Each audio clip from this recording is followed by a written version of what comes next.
Halloween 1978 is one of, if not the greatest horror movies of all time. And today I'm going to give you guys my top 10 burning questions for this movie. If you like horror, hit that notification bell, smash that like button, and push that subscribe button now. Hey, what's up, everybody? I'm Nick Push. Thanks for tuning in. 10 burning questions for Halloween 1978. I'm going to try to go through the entire franchise in the month of October this year and give you guys 10 questions I have for each of the movies in the franchise. Obviously, I got a little bit of a late start here, so I got my work cut out for me, but plan on seeing a lot of videos like this throughout the rest of the back half of October. So, that being said, guys, these are 10 questions I have as I'm watching the movie. If you guys know me and you've been around this channel a while, you know I'm a big Halloween fan. I also haven't talked about it in depth in a while, so I thought now would be a good time to kind of revisit. And instead of doing the same old shit, reviewing the movies, top 10, blah, blah, blah, let's talk about some questions that I have watching this movie. Some of these are serious. Most of them are actually pretty serious questions. Some of them are going to be fun too. But as always in the comments, give me guys your thoughts on some of these topics that I bring up, and also give me some questions you have. So, without further ado, let's get right into it. All right, question number 1. A common question: did Michael vanish by the laundry sheets? So we all know, especially those of us that have seen this movie countless times, that after Laurie gets off of school and she leaves Annie and Linda, she goes up in her room and she sees Michael standing by the laundry sheets. And then he's gone. But what some people don't realize is Laurie never looks away. It's not like she looks, she sees him, turns away, and then he's gone. No, her eyes never lose focus. He is gone. So, did he just vanish into thin air? It's a topic for discussion.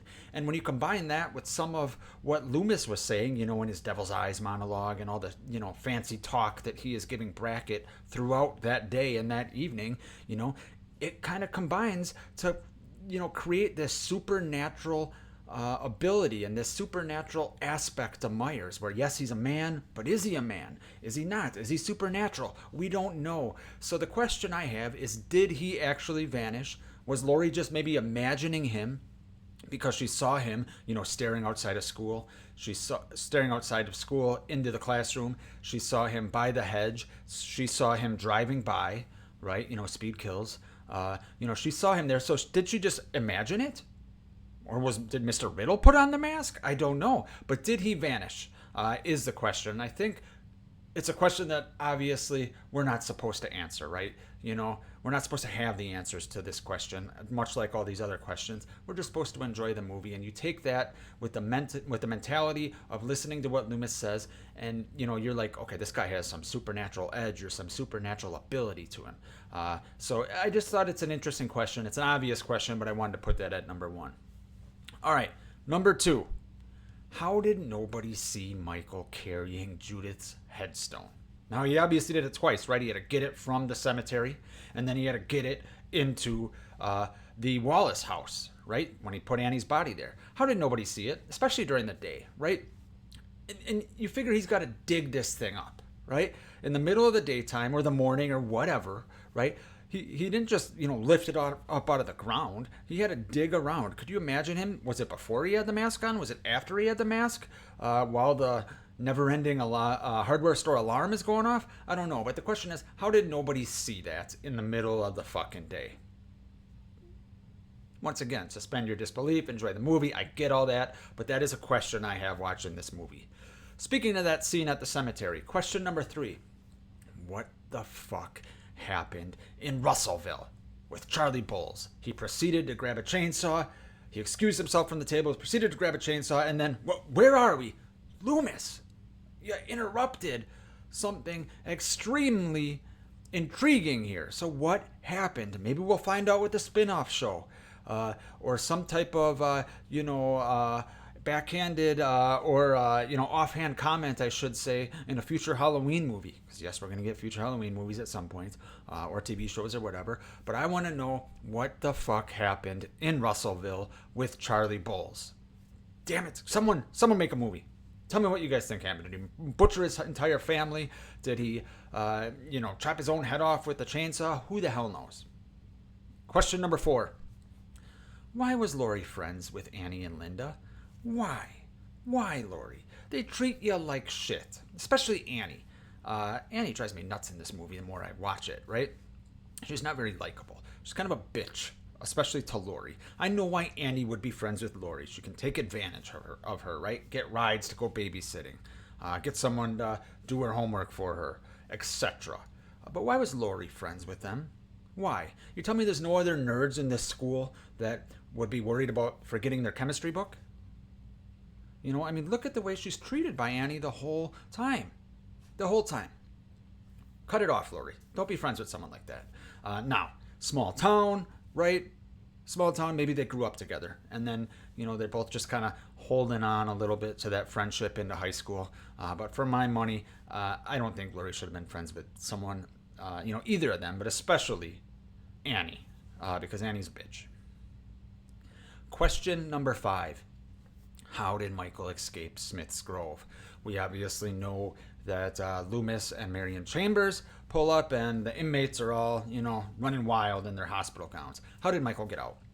Now, we get a little more backstory in the TV cut, right? Obviously. And I can't remember if they showed it. I don't think they did. But did they describe him like running and banging on all the doors or something like that? Tell me in the comments. I can't remember if that's like a real memory I have or something else.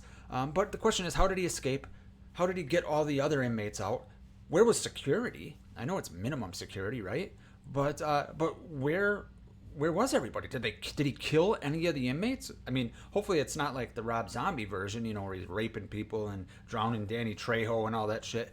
But how did Myers escape? That is a question I have while watching Halloween 1978.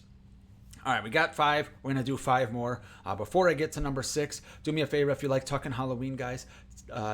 Also, tell me in the comments, but also hit that subscribe button or consider hitting that subscribe button. I appreciate it. Let's get back into it. Number 6, how did Michael get in Annie's car? Annie's car. How? We know the door was locked, right? Annie comes back singing about, oh, Paul, keys, all that shit, right? She comes back and we get this great fucking scene where she opens the door. The camera's fixated on the door where she opens it, sits down, and then she sees the windows fogged up. She thinks, wait, it's unlocked. Then boom, she gets strangled, throat slit, right? Awesome fucking scene. But how did Michael get in there? Once again, it kind of jibes back to the Michael vanishing by the laundry sheets combined with Loomis's fancy talk that there's something supernatural going on here. But how did he get in there? If he broke a window to get in there, would the windows necessarily be fogged up? I don't think so. Maybe. But, how did Michael get in the car if the doors were locked? How? Once again, supernatural edge, but it's a question I have. It's one of the things that makes this movie great, and the fact that we're still talking about it 46 years later, assuming I can do math, is a testament to little things like that. Number 7. Here's an intriguing one.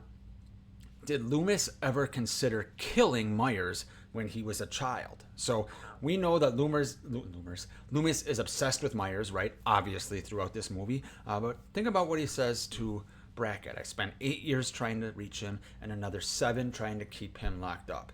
So after 8 years, he realized he couldn't reach him and he just said, keep him locked up. So Myers was 6 years old when he murdered his sister? That puts him to 14. So when Myers was 14 years old, or between 14 and 21, did Loomis ever either consider trying to kill him? Maybe he did try to kill him and just failed? I don't know. But the question I have is, if Loomis knew he was this dangerous, did he consider killing him when he was a child? It would have been a lot easier, right? Now, you obviously have to deal with murder charges and, losing your job and spending life in prison, all that shit, right? And also confirming that you're right and you're not the one that belongs in an insane asylum. But did Loomis ever consider killing Myers when he was in his early teens? It's a legitimate question. All right, number 8. Here we go. Did Loomis make a mistake not letting Brackett notify the TV stations? For this one, I think there's a pretty cut and dry answer, and that's yes. Okay? And I say that because of this. Think about Halloween 4. What's one of the first things he tells Meeker to do? Notify the television, tell people to get behind locked doors, right? He's trying to rectify the mistake he made 10 years earlier. Now, we know what he says to Brackett here. You know, if you do that, they'll see him on every street corner. They'll look for him in every backyard or whatever the fuck he says, right? That's what he was trying to avoid. But I think he realizes he made a mistake 10 years later. So I get that. It's probably cut and dry. But then think about like Halloween Kills. You know, everybody knows Myers out there. And look what happened. Just fucking chaos. Even Halloween 4. Chaos. Hillbillies running the show. Killing innocent people. Halloween Kills obviously got Tommy Doyle being a fucking jackass. So it sounds cut and dry, but I guess there's little nuances to it. But do you think Loomis made a mistake not letting Brackett notify the TV stations? Question number 9. What was Myers doing after Laurie moved that rake? So after Myers emerges from the darkness, Laurie falls down the stairs. She locks the door and Myers punches his hand through the door, right? Laurie, he's got that rake rigged up to the back door. Laurie has to break the glass and run out of there. She breaks the glass after Myers has already entered the room. And then there's a minute at least, maybe probably more, when Laurie runs next door, you know, starts knocking on the door, help me, and they turn on the lights and turn it off. And then she starts running across the street, and then we finally see Myers coming around. What the fuck was he doing? Was his hand caught in the door the whole time? And he was trying to get it out? Did he stop and wash his hands? Did he sit down and have a smoke? What are you doing, Myers? Why didn't you just go kill Laurie right away? And finally, my question number 10, the 10th burning question I have while watching Halloween 1978. Was Myers toying with Laurie? And it goes back to the question I just had with the rake. Was he toying with her? Think about what he was doing this whole time. We know he was fixated on Laurie right away, right? He was fixated on her the moment he saw her drop the keys off at the old Myers house, right? His home. He followed her throughout the day. Was he toying with her? You know, he went to Annie first, right? So he could set some tricks up for Laurie. You know, then obviously Linda and Bob showed up, so then he got a little elaborate with that, and then he kind of lured Laurie over there by flickering the lights, right? Do you think that was him, you know, trying to lure Laurie over there, or would he just have went on with this night and not done anything? What if Laurie did not go across the street? What would he do? Another question. That's a bonus question for you guys. But was Myers toying with Laurie this entire movie, and then he got burned?